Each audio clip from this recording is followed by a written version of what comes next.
Iowa and Wisconsin. Paul Christ and Kirk Ferentz chatting pregame there at Camp Randall. Hawks defense with a big play early. A.J. Epinesa with the strip sack. Cedric Lattimore on the recovery. That leads to a field goal. It's 3-0 Hawks.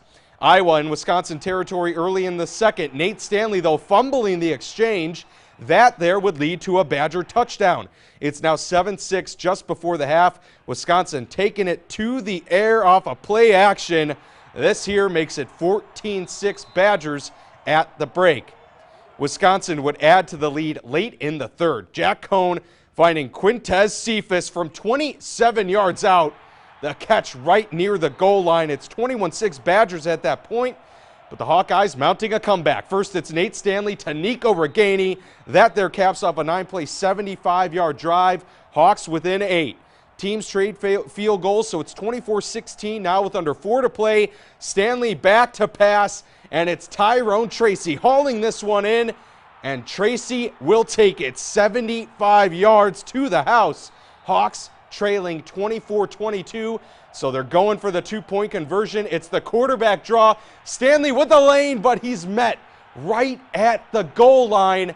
And that would just about do it. Wisconsin edges Iowa by 2. A heartbreaker, 24-22. Wisconsin wins. Here's Adam Rosso with more from Camp Randall.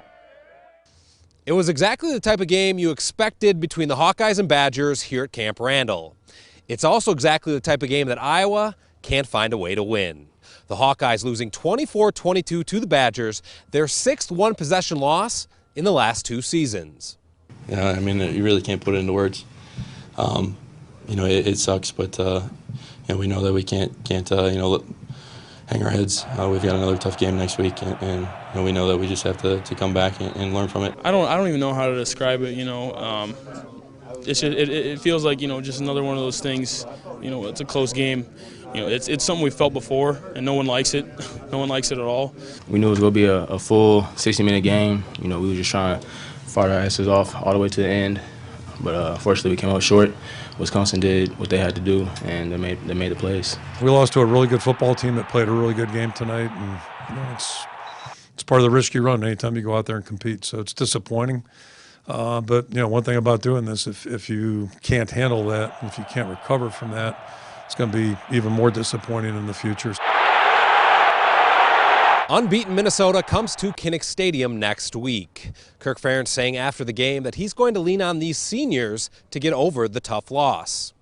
That might be easier said than done with the Big Ten West title out of reach.